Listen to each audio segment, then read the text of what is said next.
This week on the Midlife Awareness Podcast, we are talking once again with Dominic Crossan. This week we are talking about the book, How to Read the Bible and Still Be a Christian.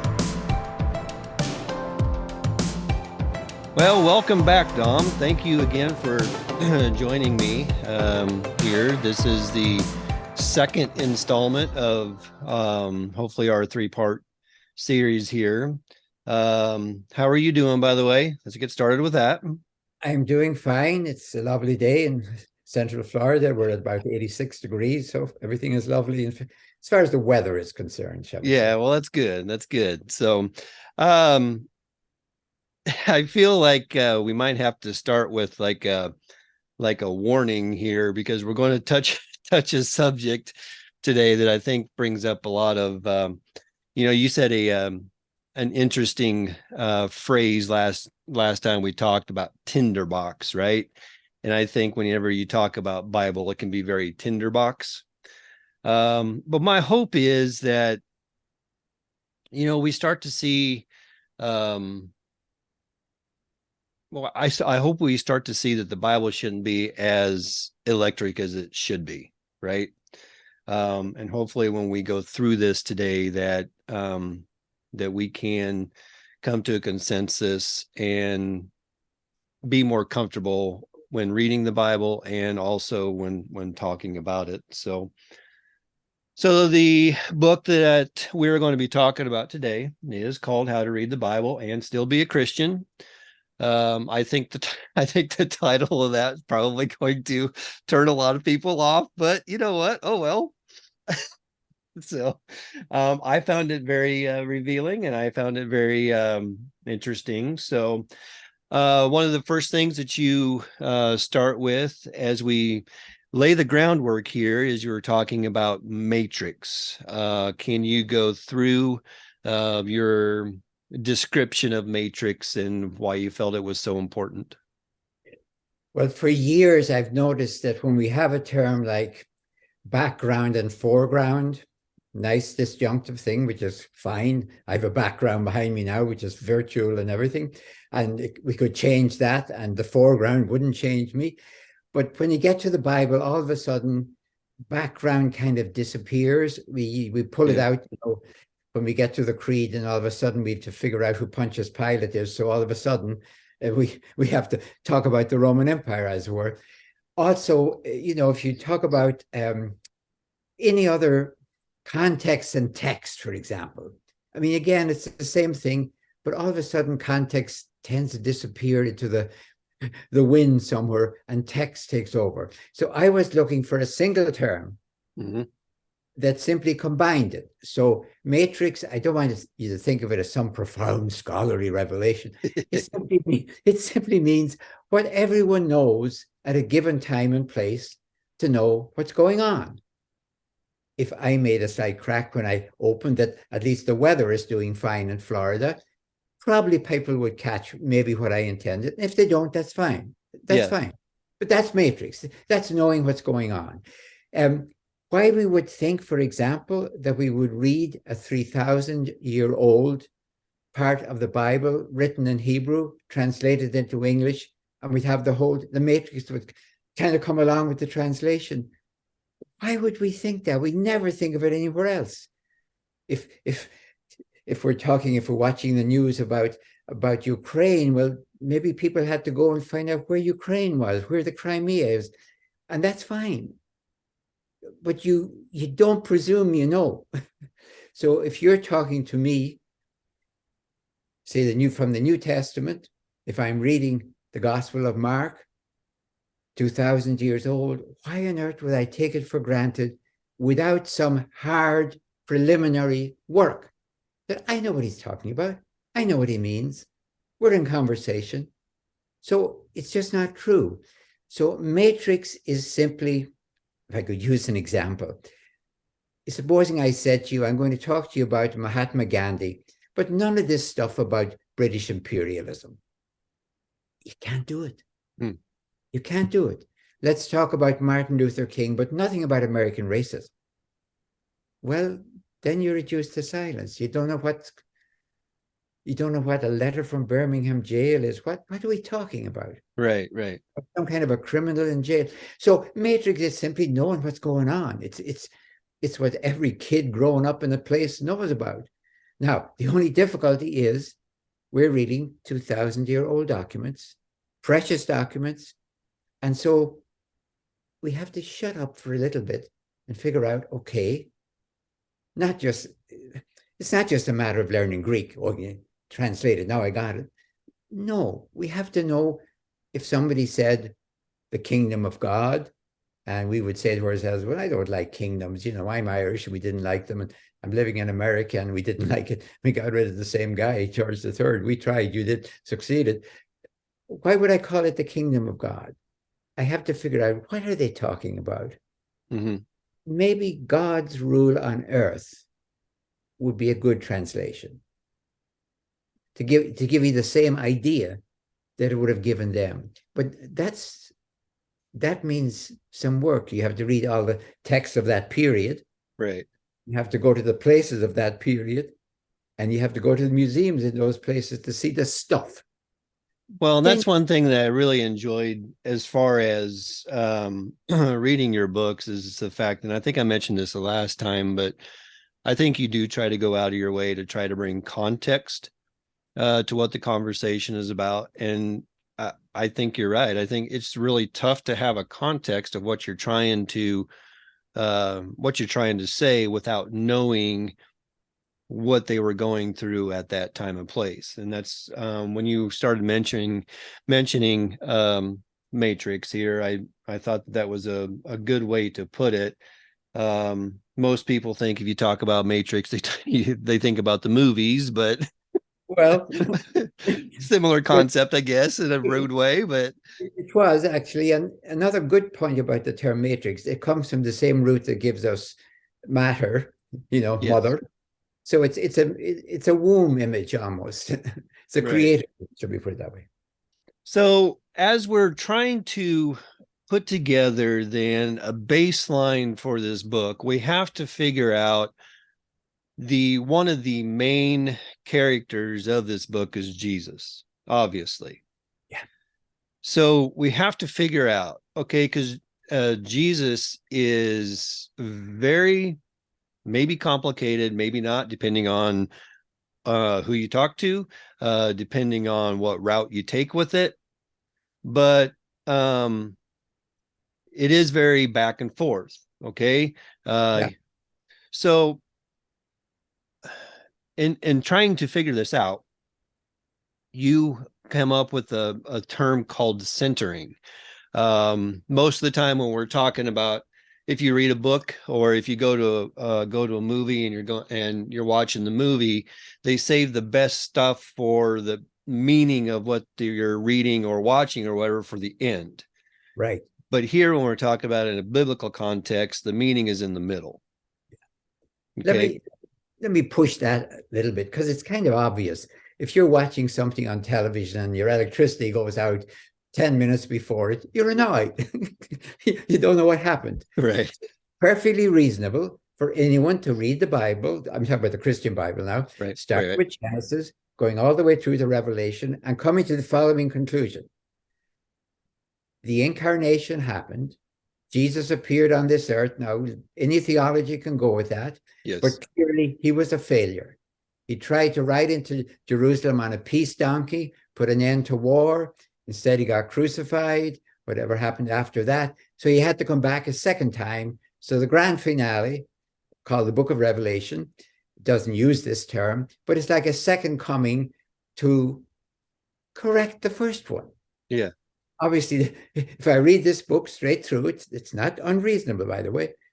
I'm going to come to the conclusion that the incarnation was either a failure or a first draft, whichever term you want to use. Right. Just gave up on the peace donkey and came back on a war horse. And that's basically where isn't that where Christianity, quote unquote, in itself in a nutshell basically starts. It starts with the second coming, right? It starts with revelation. It starts with he's coming back to basically, like you said, correct what happened before. But those two ideas are at war with each other. right? Because we know what the biblical, historical Jesus looks like. But this is something very counterintuitive to what, we've learned all along. The And Sermon on the Mount is being annulled. yeah, yeah, The Sermon on the Horse is annulling the Sermon on the Mount as it was. yeah. And we will get into a little bit about the revelation later on. But I think I'm going to go a different route this time than we did the last time, because uh, here's a heads up for everybody. This is my chance to talk about Nero. So But by the way, come back to your term centering. yeah, So my argument is that the meaning of the Christian Bible I'm talking about, the yeah, meaning of the Christian Bible is in the middle. It's right. Jesus. It's Jesus, Jesus. the norm of the Bible, the criteria of the Bible. And this is not some weird idea because, you know, evangelical people often say, what would Jesus do? WWJD. They don't say just what does the Bible say? Right, WDBS, no pun intended. right, What right, does the Bible say? Jesus is the criterion. And they say that themselves. God so loved the world that he sent us a book. No, God so loved the world that he sent us Jesus right. in language. And anytime you see throughout Eastern Christianity, Jesus is always holding the book, but he ain't reading it. He's not reading it. He doesn't have to read it. He's the norm of the book. So what I'm saying in a way is not somebody peculiarly new. I'm saying something that should be obvious, that the book of Revelation cannot annul the incarnation. And if Right. you do it, then I think you've lost Christianity and it's some other kind of a religion. So we were talking about then what a term that you referred to in this book. You used two terms which I really liked, but I like the second illustration better. You use um, the train track idea. You got two different tracks, but they're parallel, but they're have nothing really to do with each other. And then you use the heartbeat analogy, um, where you're talking about the aversion and the subversion of, or assertion and subversion of, the assertion of the historical Jesus, and then the subversion of the biblical, or the normal of civilization.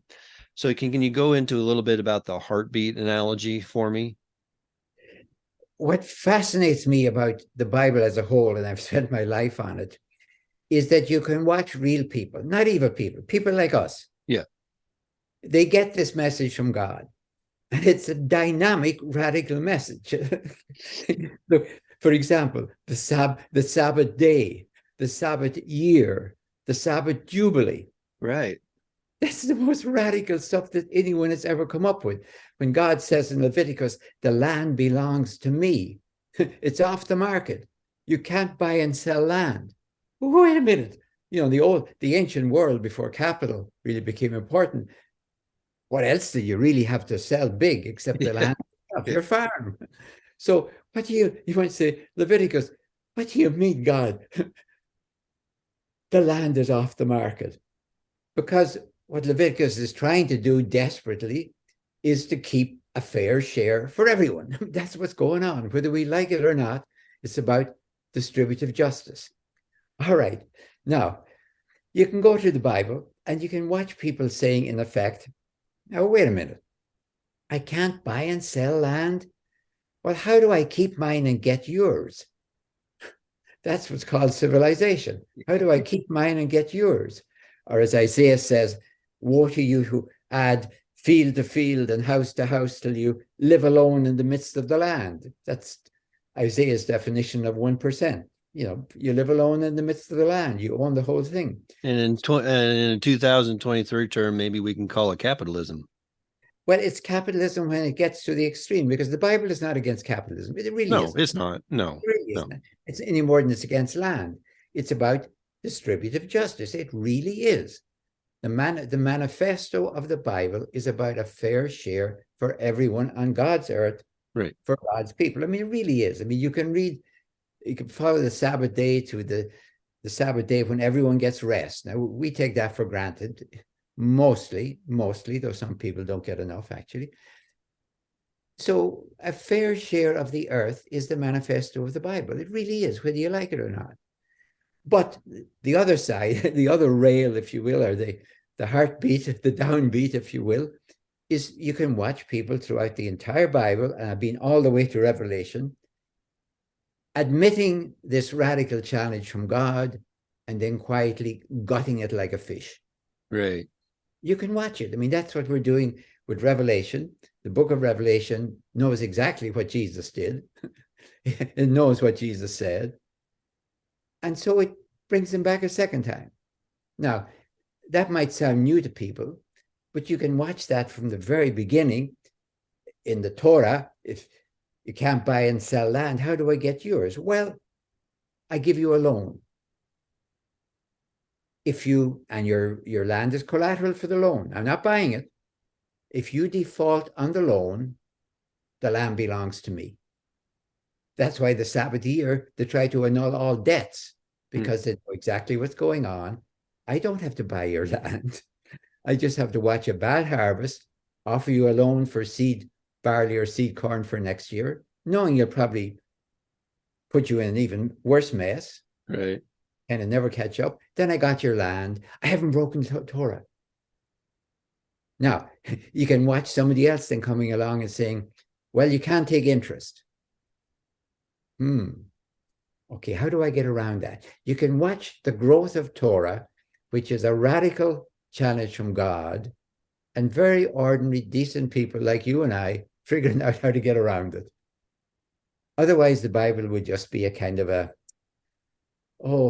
like some kind of a Disneyland, unreal place that you can read all these lovely ideas, but they got nothing to do with reality. People took it seriously and tried. Otherwise, they wouldn't have tried to get around it. Right. So with that, when you're talking about the heartbeat, you're talking about basically then just it's like, I mean, it's like an actual heartbeat. I mean, you got blood flow in, blood flow out. Right. Dum, dum. So you're talking about when one point of the heartbeat is the assertion, which is like what you're just talking about, the normal distribution, everybody's equal type of thing, right? And But then a fair shake. I mean, fair, yeah, the Bible, let me back up a second, Dennis. The most important thing to understand the Bible is where they got their model from. If you say, well, how did they know this? I mean, look around you guys. Yeah. Look at Egypt, look at Mesopotamia. They got it actually from taking the model of the family farm. I would say the household, but basically that might make us think of a condo or something. A household was the family farm. And basically they knew that the householder, now they'll say the father, because that's male patriarchal thinking. That gets back to Jewish interpretation, right? Well, the householder, I prefer to use the householder because, right, there's a lot of houses being run by dead fathers. Fathers are gone. So right. You can't guarantee that anymore than guarantee a king will come along. So the model of the household, now they said to themselves, the householder takes care of the land. The householder takes care of the draft animals, takes care of the servants, slaves, takes care of the kids. Everyone is supposed to get a fair share. Now, nobody thinks everyone gets the same. But the idea that half the kids might be starving in the household and the other overfed would be an obscenity in any household, even if it's a royal palace or a poor farm. Right. So then you got this idea, well, God is kind of like the householder of the world house. Oh, that's why God wants everyone to get a fair share. A fair share. And that's where they got their idea. They simply elevated their experience of the family farm. That's why God is the father. Right.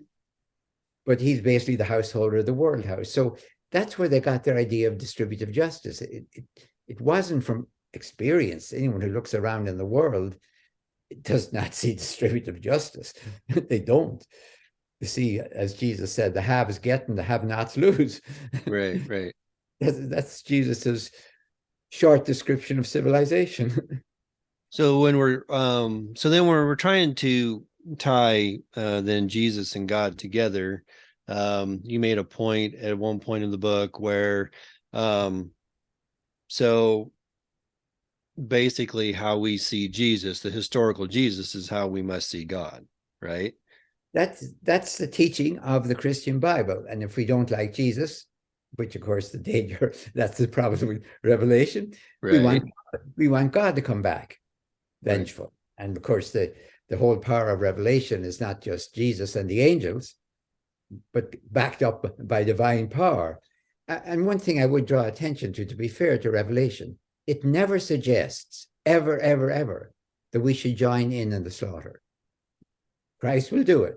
The Christ, angels yeah. will come, backed by divine power. But it never says, and you who are alive, pick up your guns, like in the Left Behind, and join the slaughter. No, it's just not there. That's our contribution. Hmm. That's our addition to the book. So let's the next step I want to get into is then you go into different types of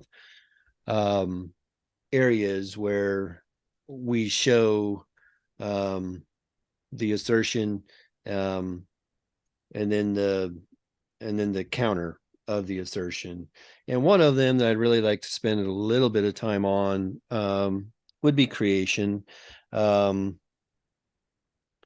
Part of the thing with this podcast, Dom, is the fact that a lot of times I think that we can carry two different thoughts at one time. Mm-hmm. And we live in a world where you either believe in creation, and creation is it, or you believe in evolution. And I believe that there is points along the way where creation and evolution do mesh together. Okay. Before I started studying some of this stuff, I had no idea we had so many creation stories in the Bible. Isn't there Mm-hmm. like 7 of them or something Yes. like that? Okay. So most people, when they sit down and read the Bible, they see Genesis 1, they see Genesis 2, and they think that is all one story, Yes. but it's not. They're No. written by 2 different people. The context of the 2, if you actually sit down and look at it and read it, the context is totally different. Genesis 1, man comes later on in creation. Male and female were created together. Yep. Right? Yep. Genesis 2 starts with the man, then everything else comes out, and then later on, oh, by the way, woman comes at the very end. So can you go into just where these narratives come from? And because that starts really in my mind from the very beginning, at the very beginning of the Bible, you always have this conflict. Yeah. Let me imagine when an ordinary author today writes a book, very often the preface, the prologue, whatever you want to call it, gets written last.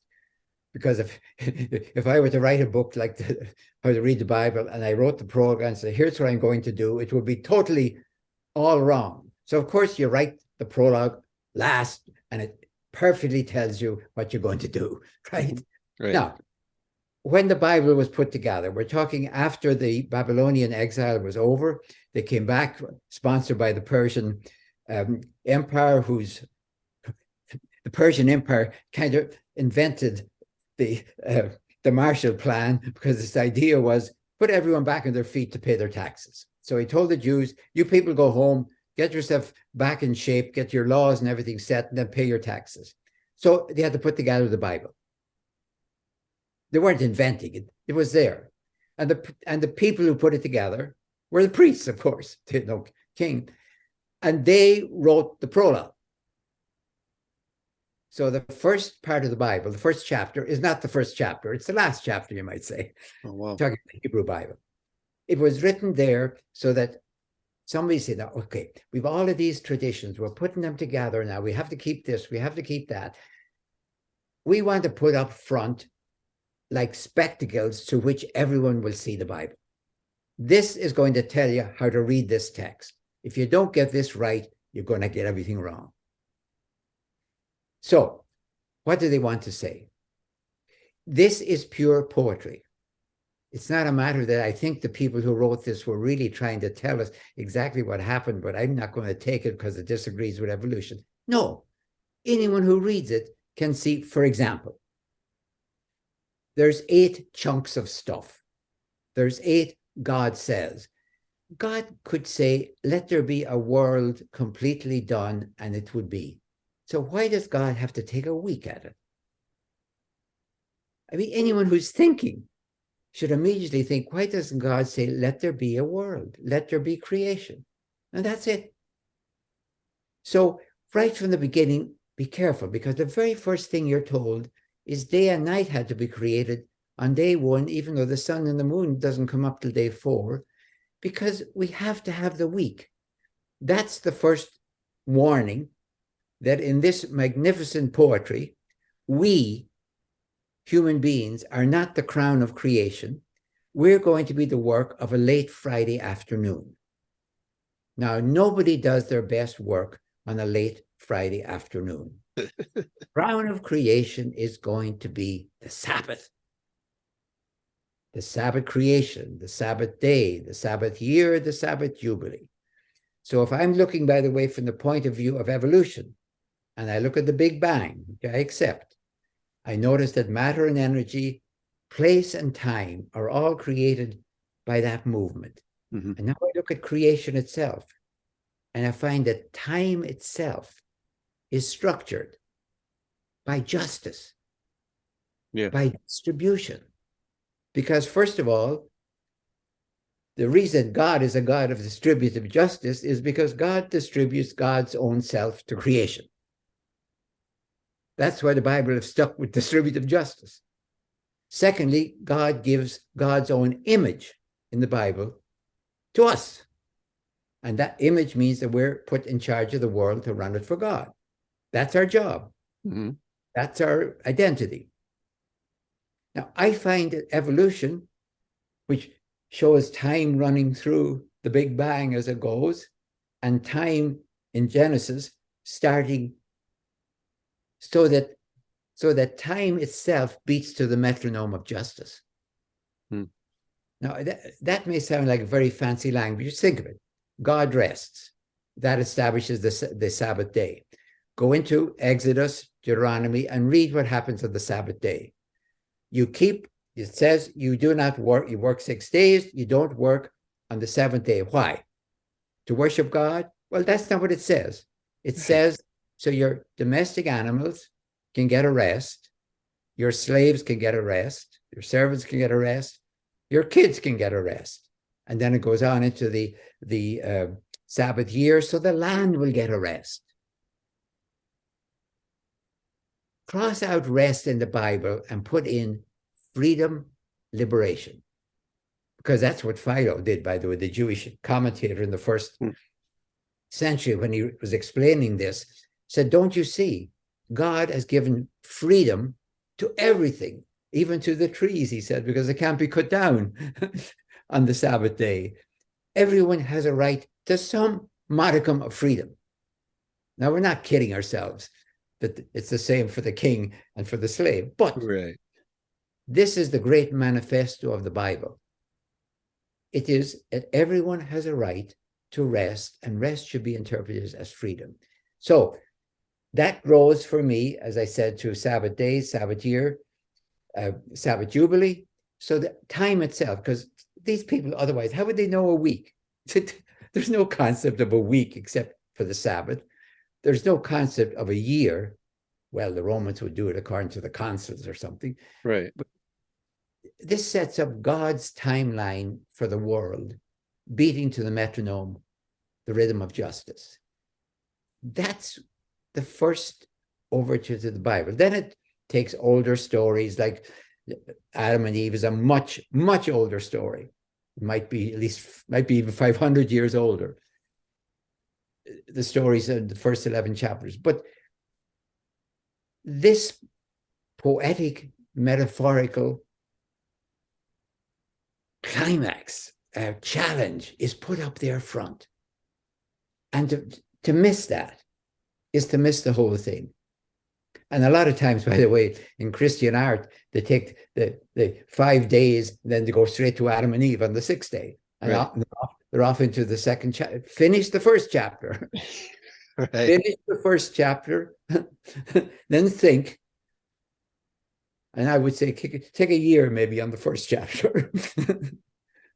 Well, that was one thing that while reading some of these some of your books was, you go into the whole creation, the whole idea around creation, the crown of creation is the Sabbath. Okay. Well, we take a Sabbath today means worship, Yes. right? Yeah. We go to church, whether that's Saturday, whether that's Sunday, or whatever it is, but that is the time that we go to worship. But When that our is not at all what the worship means in creation. now it's worship is imitation in the Bible, to put it bluntly. The sincerest form of flattery is imitation. This is really a difference, honestly, between the pagan gods and the Jewish gods. In the Greco-Roman world, for example, if you wanted to know how you were to live a good life, you certainly didn't go and study the life of Zeus or Jupiter, because they spend most of their time raping their way through the world. If you acted like that, you'd end up executed. If you wanted to know how to really live, you went to the philosophers. Now, the difference with the Jewish God is that the Jewish God is a God not just of power. The pagan gods were gods of power. That's why you had to stroke them very much like you would a boss with a very weak ego, but great power. Mm-hmm. A lot of flattery, a lot of flattery, a lot of flattery. No imitation. How on earth could you imitate Zeus or Jupiter, even if you had the power? So the Jewish God is a God of justice. How do you worship the Jewish God? Go do it. Now, of course, there's nothing wrong with praying or liturgy or anything else, because that's supposed to get you in touch with the Jewish God. How else could you, like we celebrate with our family, to hold the family together. You celebrate with God to be like God. But the idea that all you had to do was praise and then go home is exactly what happens in Jeremiah chapter 7, where God says, if you think you can escape justice outside by getting to my temple and saying, the temple, the temple, the temple, he says, I just bring the temple down around your ears. Oh, wow. I won't let you make it a safe house, a den of thieves, a hideaway. Wow. And Jeremiah, of course, is almost killed for that crack. But it makes absolute sense. The God of the Bible is a God of justice who is worshipped by justice, by lives of justice. I'd like to get into Adam and Eve next. You and the two trees, because there is this thought in modern Christianity where sin comes from Adam and Eve. It's the fall of man, right? Yeah. I've read some other books on this too. It's not the fact that when Eve ate of the tree, it's the fact it's when that happened, we fall into this conscious thing. Now we know.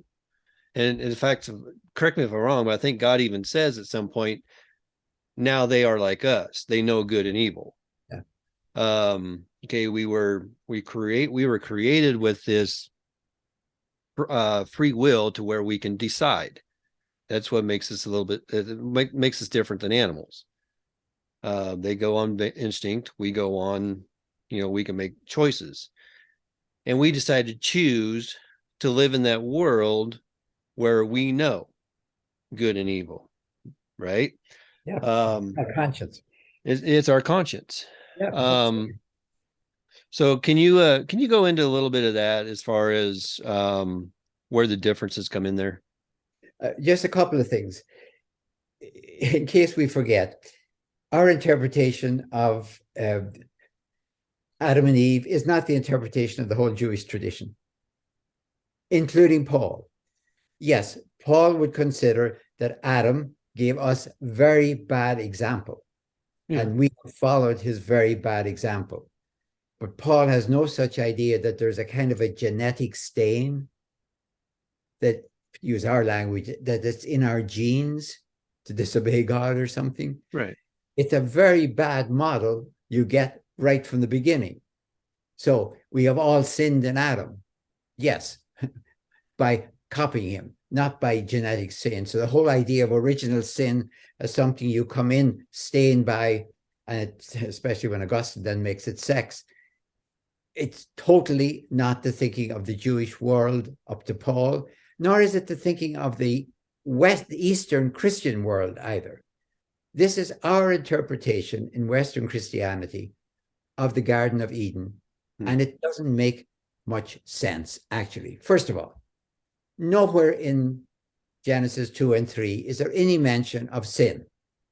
It does come up in chapter 4, of course, the first mention of sin. It's never mentioned. There's no word of disobedience. There's not a word of punishment. Now, you can interpret it as a sin, punishment, of course, if you want to. But the Bible is not slow to talk about punishment. I mean, it's inundated with punishment. Right, right. So why don't we get this as the great inaugural sin, punishment? Instead, it simply describes what I call the normalcy of civilization. Laboring in the fields, laboring with childbirth. But the most important thing for me is not to begin with Genesis 2 and 3. I go into the world they came from and look at the story that's far older than that, the story of Gilgamesh and Enkidu, who are, in the Mesopotamian tradition, the inaugural couple. Now, we're used in the Hebraic and Christian tradition, the inaugural couple are, let us say, male and female, like a married couple, as it were.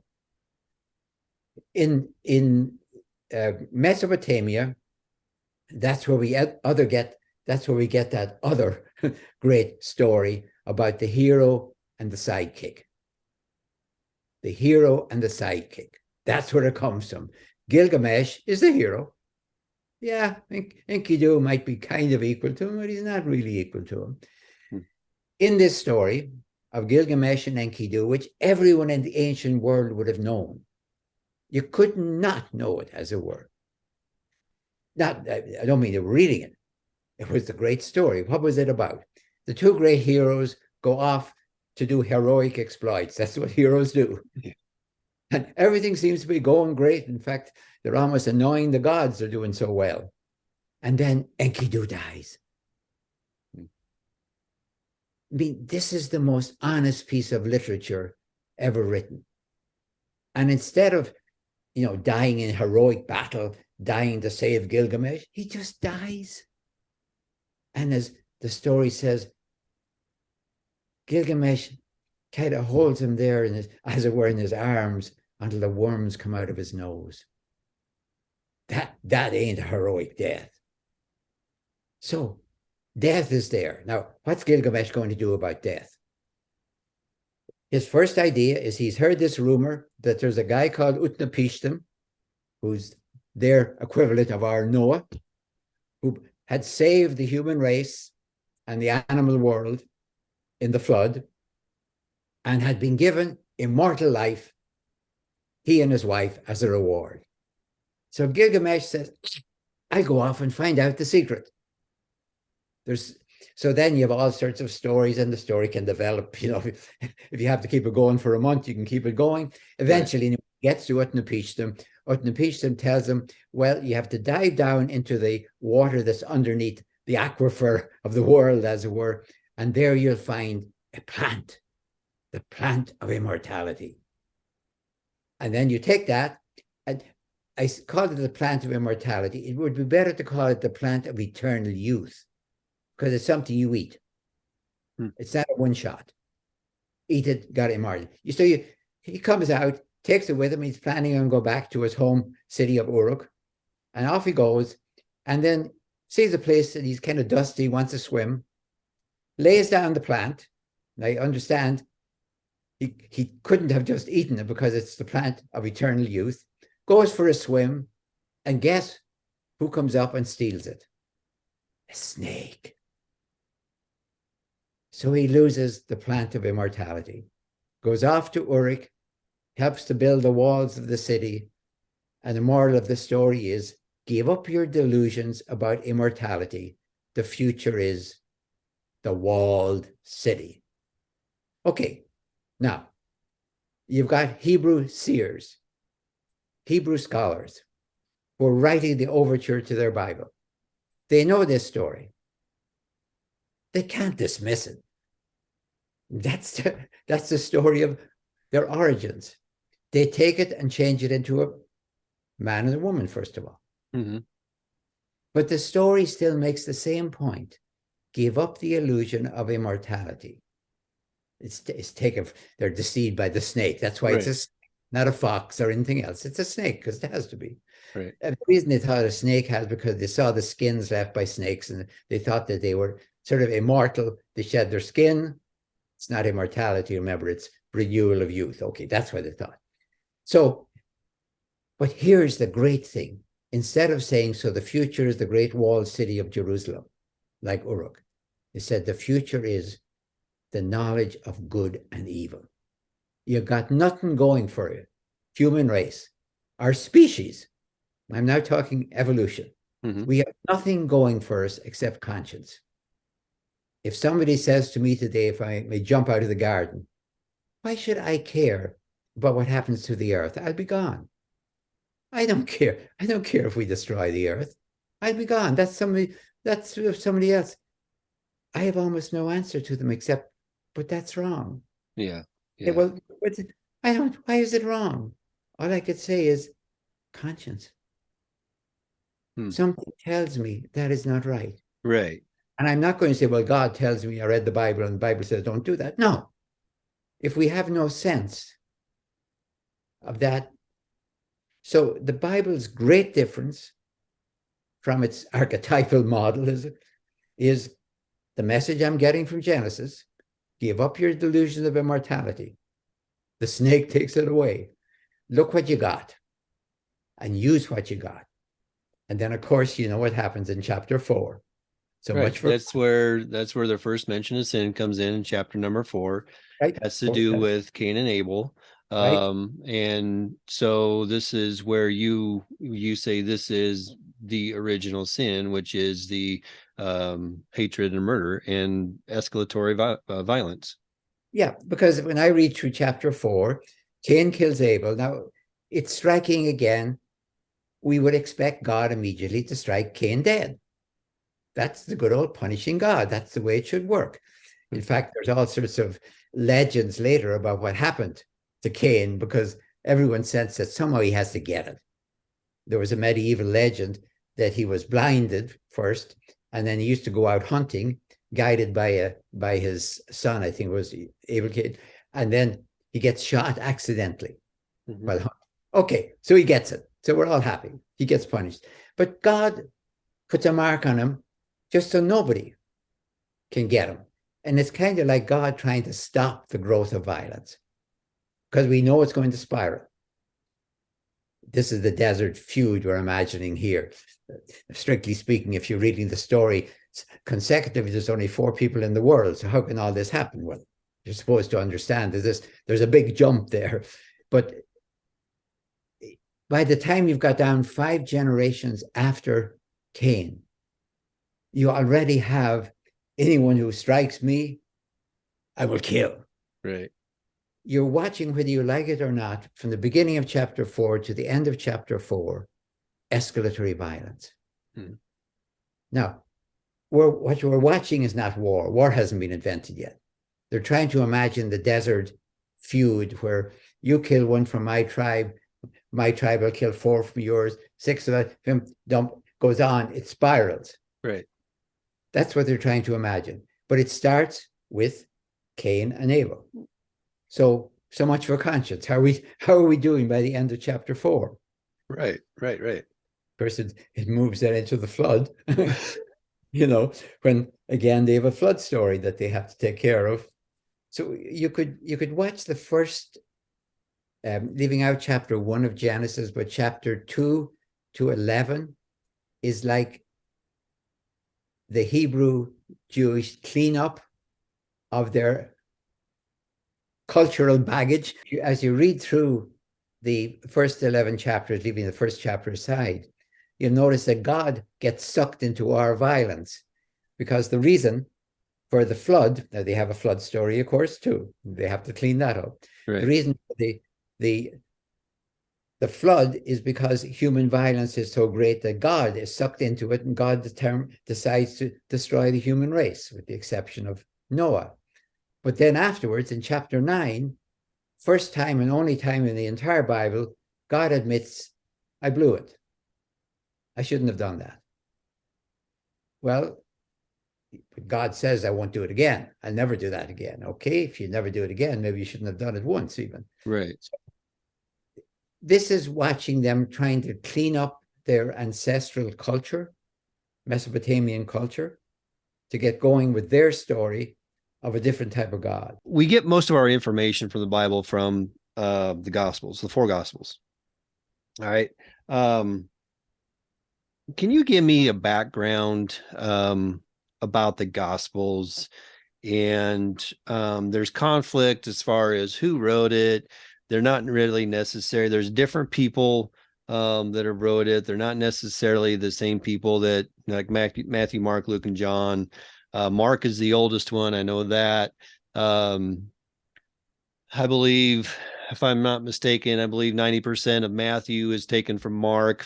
50% of Luke is taken from Mark. So Mark becomes basically the, I guess, main gospel, according to, yeah.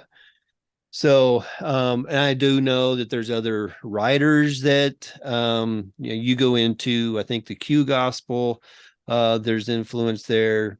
But this is one of the things that we're talking about as far as you take the historical Jesus. We know what Jesus is. We know who Jesus is, and we know the life that Jesus led because of the way he was crucified. Yeah. Right? Yeah. You can learn a lot backwards from that. Yeah. So we know he was nonviolent because it was the Roman culture that if he was doing the nonviolent protests, he was the only one killed, right? None of his followers were killed. So we know the type of personality and the type of mission, I guess, for the lack of a better word, that Jesus had. So we know who that Jesus is. Yeah. Okay. So the So the conflict then comes in the Bible is we've got this other vision of Jesus, and it just seems like that's what we hang on to. Right? That's what we hang on. You get into the end of Revelation. That's what we hang on to. That's us. Okay. Yeah. That's the normalcy, like you're talking about, of civilization. So getting into that, you mentioned different types of escalatory violence. It runs through ideological, through rhetorical, to physical. Can you go into those different types of criteria and some examples about them? Yeah, and there's nothing terribly profound there. If somebody decides in their mind that this whole group of people over there, whoever they are evil, they're traitors, they're apostates, they're evil. Now it's just up here. Then supposing you start using names. Suppose you use a name like traitor or apostate. And then supposing you get power. Well, what do we do with apostates? Traitors. We execute them.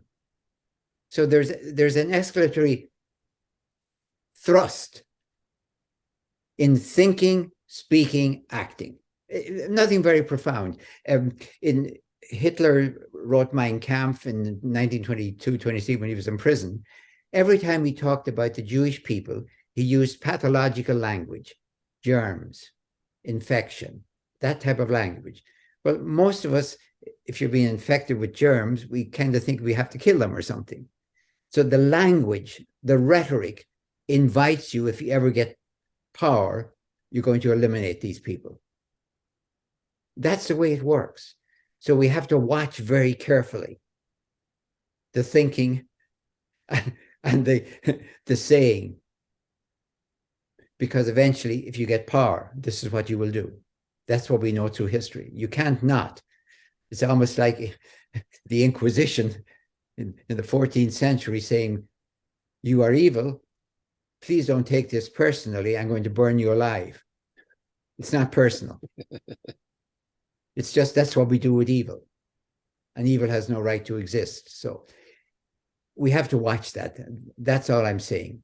So, for example, in the book of Revelation, to give you the obvious example, the thesis theme of the book of Revelation is that the Roman Empire,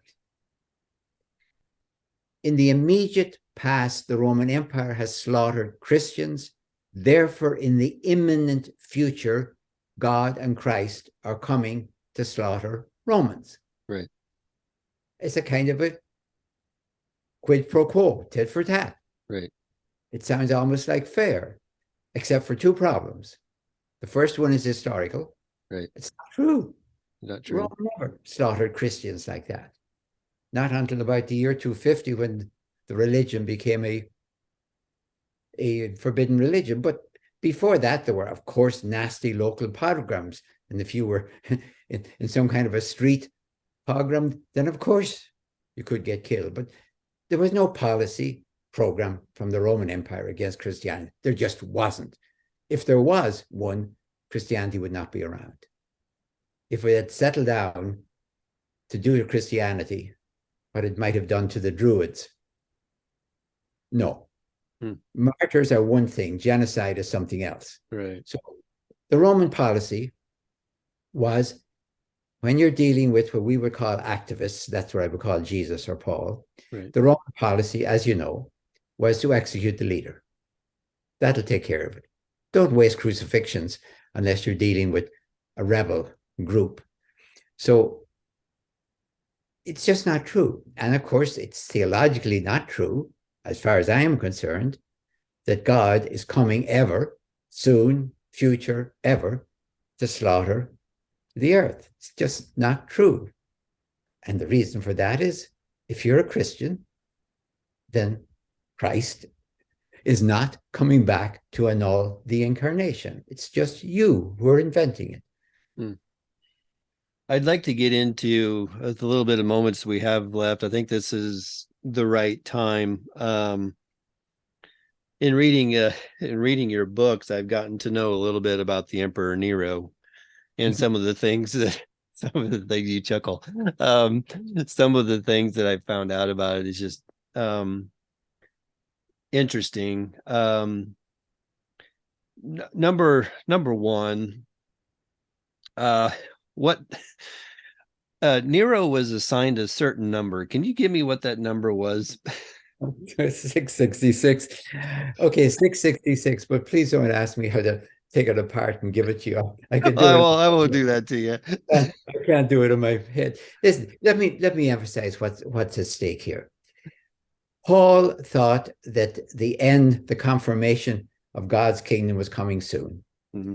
Now, how is he going to describe it? He describes it peacefully in 1 Thessalonians. It's a peaceful thing, and he uses the word parousia for it, because parousia is the model for the emperor coming to your city or the imperial legate coming from your city to celebrate everything good that you've done. It's a great big celebration, parousia. Now, everyone in Paul's world would have said, yeah, we've never seen the emperor come to our city and, slaughter us. Of course not. Pax Romana has been going on at least since, if you want to say, since the year 30 BCE, when Augustus took over. So they've no model. So how is poor old John of Patmos going to imagine Jesus coming back with a sword? How is he going to convince people? What model? The only model he has is the legend that Nero, Mm-hmm. who committed suicide to avoid being executed or being at least Okay, assassinated. now that part I didn't know. Yes. Well, see, there was no public execution or anything. He was on the run. He was outside Rome running because he knew they were coming to assassinate him. So he committed suicide. Wow.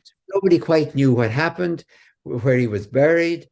So the rumor arose in the East, that he had fled the Roman Empire into east of the Euphrates and was coming back with Parthian armies to destroy Rome. Now, that didn't come from the Western Roman Empire. It came from Jewish seers in the Sibylline oracles, and of course, from the conquered lands to the east. So the model that John of Patmos is using for the return of Jesus, and this is really inexcusable, is the return of Nero. Wow. Because he could use it. Well, we thought Jesus was dead, but he really is alive. We thought Nero was dead, but he really is alive.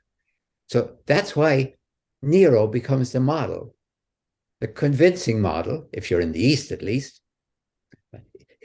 Rome wouldn't buy it, but there was people who claimed to be Nero redivivus, as we say in Latin, returning Nero, real people, I mean, who had to be executed because they claimed to be the incarnation of the returning Nero. So this was serious business in the first century, at least, for a certain amount of time, until it was no longer even believable that Nero could still be alive. But then he almost took on this sort of an eschatological figure. He's returning from the other world. So that's the model. Paul doesn't need it. Paul talks about parousia. That's why John of Patmos never uses the word parousia, because the only parousia that people know about is the happy coming of the emperor, have a great big bash and celebration, lots of sacrifices, lots of meat for people to eat, great festivals because the emperor is coming to your city. So Christ returning to the world for Paul is the biggest bash in human history. It's a great big celebration of a job well done. And so it isn't so isn't the part of the story then in Revelation where you got God coming down from the heavens, and then what we thought was Satan coming up from the underworld.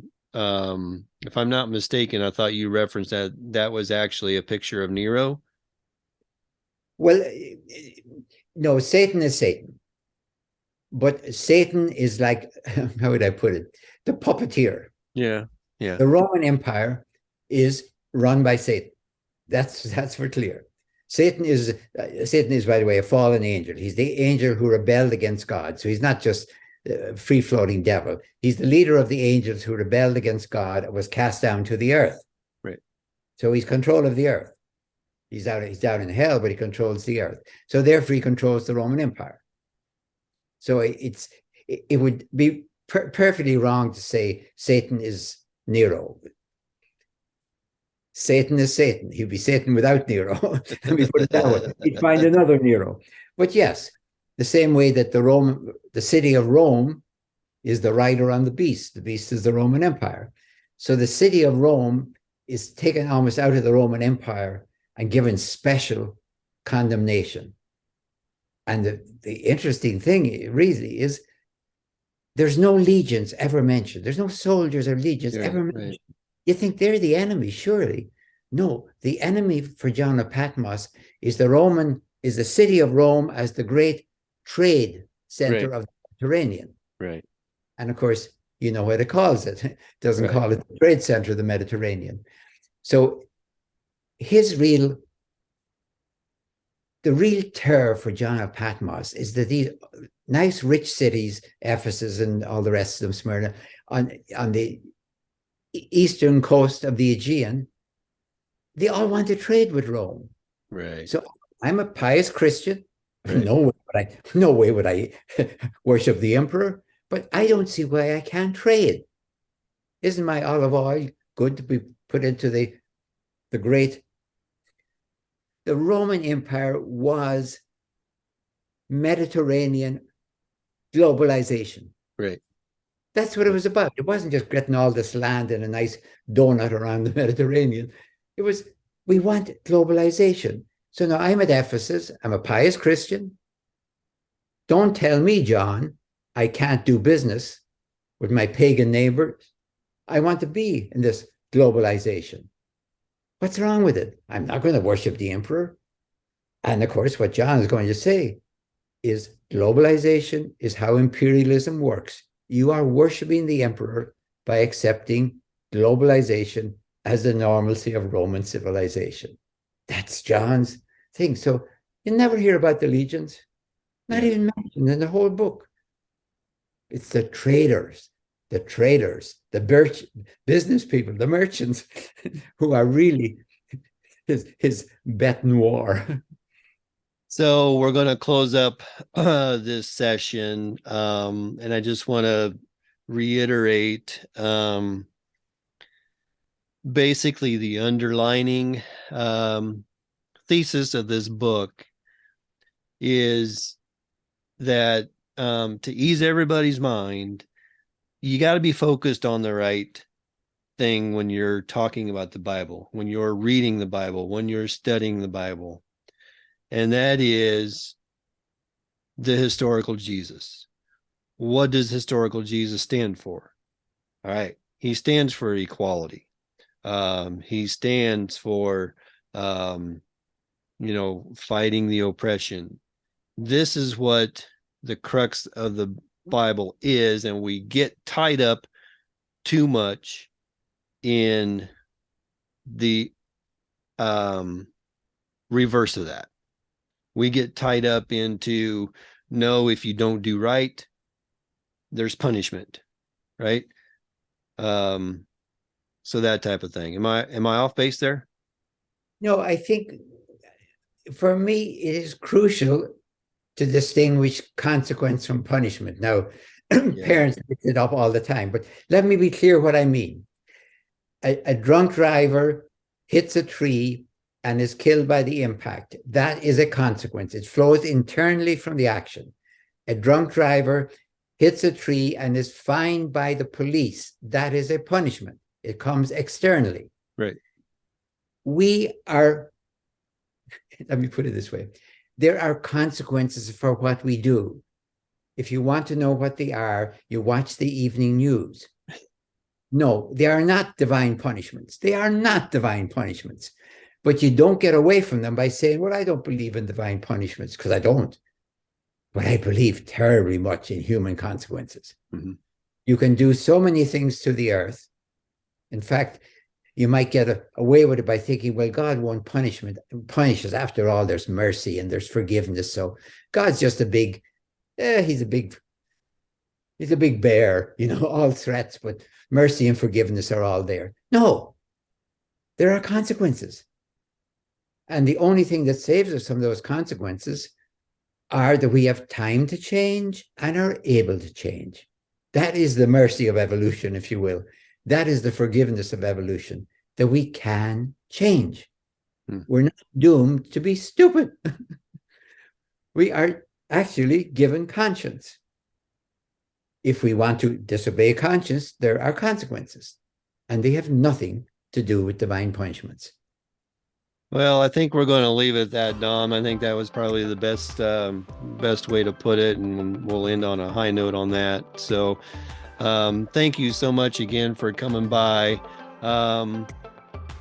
The next issue, or the next thing that we're going to talk about, hopefully, is Paul. I think sometimes Paul gets a bad rap. So we're going to talk about Paul in the next issue. And other than that, again, I thank you. This is a new endeavor for me. I thank you so much for taking the time with me and being able to do this. So thank you, Dennis. It's a pleasure to be with you. Until the next time, then. All right. Thank you, buddy. Bye. We'll talk to you later.